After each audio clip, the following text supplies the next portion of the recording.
is get you. It's your boy Ty back here with another video. And in this video today, guys, we're going to be going over and ranking our top 10 small forwards in NBA 2K24 MyTEAM. Now, I just briefly want to say Andrew Wiggins not going to be on this list. If you're number one on my shooting guard list, you're not going to be on the small forward list. I'm sorry, but that's just the way it has to be. Also, gambling cards not on this list as well. So the Dark Matter card, Melo Anthony, the Dark Matter, Adam Morrison, they're not on this list. Why? Because you can't go and directly buy them. You've got to gamble for them, and I'm just not trying to support that or be a part of it. So that's where I'm at with this as we do dive into it. And just to answer your questions before you guys do have them, we're going to start it off at number 10 with a Galaxy Opal Zion Williamson. When I look at Zion, I see a card that can do a lot of things on the court.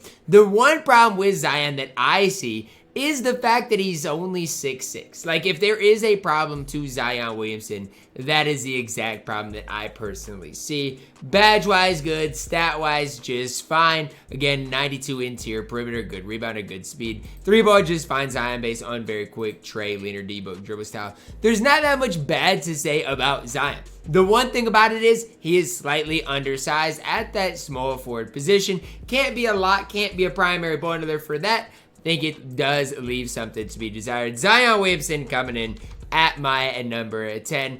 At my number 9, a Galaxy Opal Blake Griffin. And you might be like, Ty, he's gambling, is he not? He is, but with the, if you did complete the agenda for the Easter event, that's what I ended up with. Like, I've got Blake Griffin on my main account, got him for free. 91 3-ball, 95 speed, decent interior perimeter. Pretty similar to Zion. The only difference is Zion gonna give you a little more offense, Blake gonna give you a little more defense, a little more height. It's really all there is to it. Zion probably has maybe the better release by the slightest of margins. To be honest, I don't necessarily love either of these cards. Neither of these cards are some of my top cards in the game. Both the cards can play at a pretty decent level. Zion at my number 9. Zion at my number 10. Blake at my number 9. At my number 8. Another free card. This one, Galaxy Opal Zach Randolph. A lot of people are probably like, really, Ty? Is Zach Randolph not troll? Not really. 91 3-ball, 93 speed, good interior, good perimeter. Very similar to a guy like a Blake Griffin.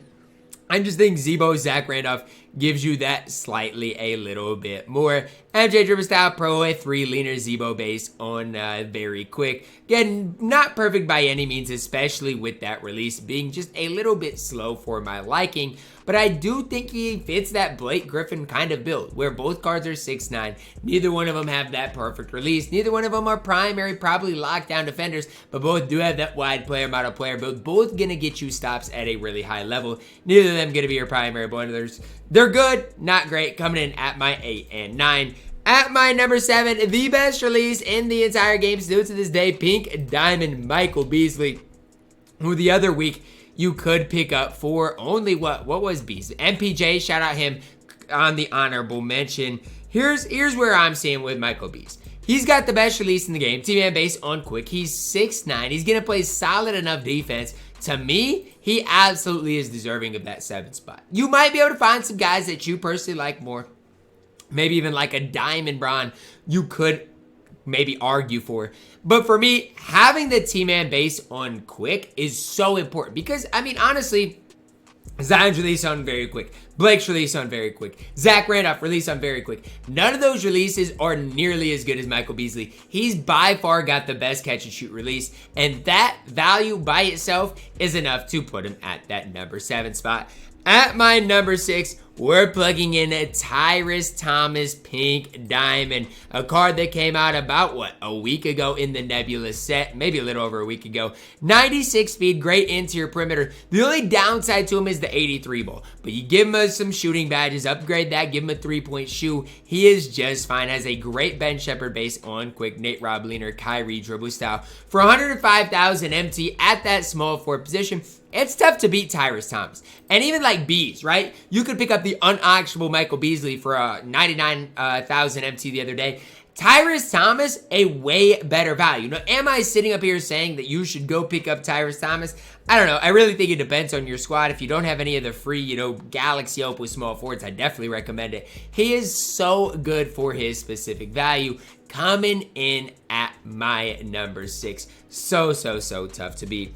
At my number 5, big game James Worthy. I do have to say I think Tyrus Thomas has a slightly better release, but James Worthy does everything else slightly better. Offensively, defensively, badge-wise, stat-wise. I just think James Worthy is that slight little bit better.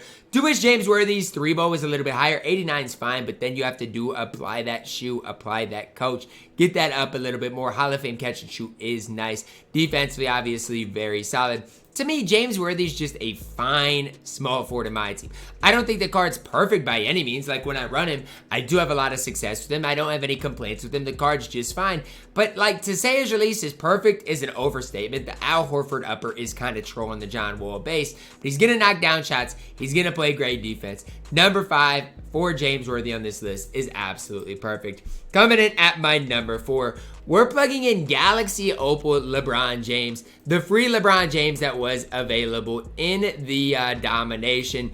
Bron's going to be Bron. Now, this Bron slightly better than the Diamond Bron we saw way earlier. Slightly worse than the Galaxy Opal Bron we saw recently. Bron based on normal compared to Bron based on very quick is basically splitting hairs. Like, who really cares? The releases are just fine.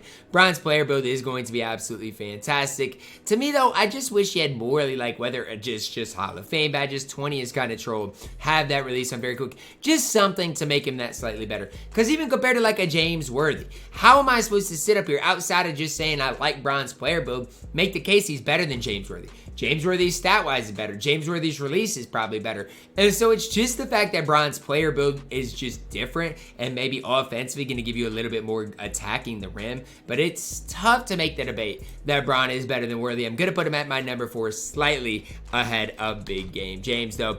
Coming in at my 3, a guy I had underrated way too much, Galaxy Opal Shawn Marion. Now, he was available in that agenda, in that ball drop if you did get him. Now, why do I like Shawn Marion? Because the Shawn Marion based on very quick is quick. Like, it's super quick, has the Pro 2 leaner MJ dribble style. Now, is the Shawn Marion jumper release? Is it hard to time? Yes.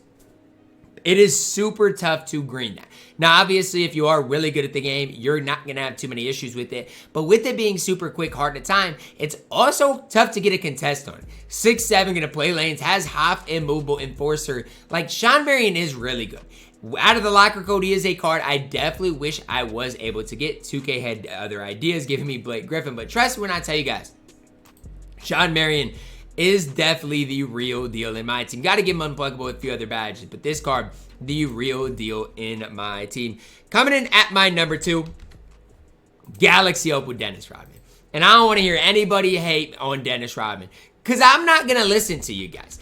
I know what Dennis Rodman is worth. I'll say it again. I know what Dennis Rodman is worth. You don't believe it? Watch my Players Lounge tournament tonight. Dennis Rodman will take over the game. 94 speed, max defense, every Hall of Fame defensive badge in the entire game. Is his release great? No, his release is bad. I'll be the first one to tell you that. But his movement's good with the Kyrie dribble style. His leaner is okay. It's just fine.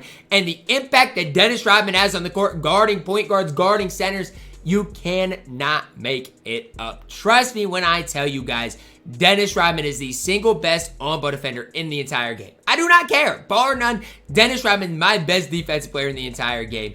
Coming in at my number 2. Coming in at my number 1, a card that you could get out of the Ascension the other day, Gerald Wallace. Now, you had to get super lucky in the Easter event to get Gerald Wallace. I think DBG got him, but I do think right now he's the most complete small forward in the entire game. Jalen Noel base on very quick, Kobe leaner, MJ dribble style. I do like him more at that small forward position than the shooting guard position, just because to me he's a lock. He's not a ball handler, and that's why I want to run Gerald Wallace at the 3 instead instead of the 2, because to me, he is that kind of 3-and-D player that I want at my small forward position, not necessarily that shooting guard. Whereas Andrew Wiggins, I think can give you just a little bit more offensively. Do I like Gerald Wallace more than all these cards? I do. I just think offensively gives you slightly more than even a guy like Dennis Rodman. That is going to wrap it up for our top 10 list today, guys. Let me know your thoughts on it down below in the comments. Who was I too high on it? Who was I too low on? And ultimately, who did I leave off the list that you guys would have included? Let me know all those things down below in the comments. Drop a like on the video, subscribe if you're new, and as always, man, I love you guys. Have a blessed day.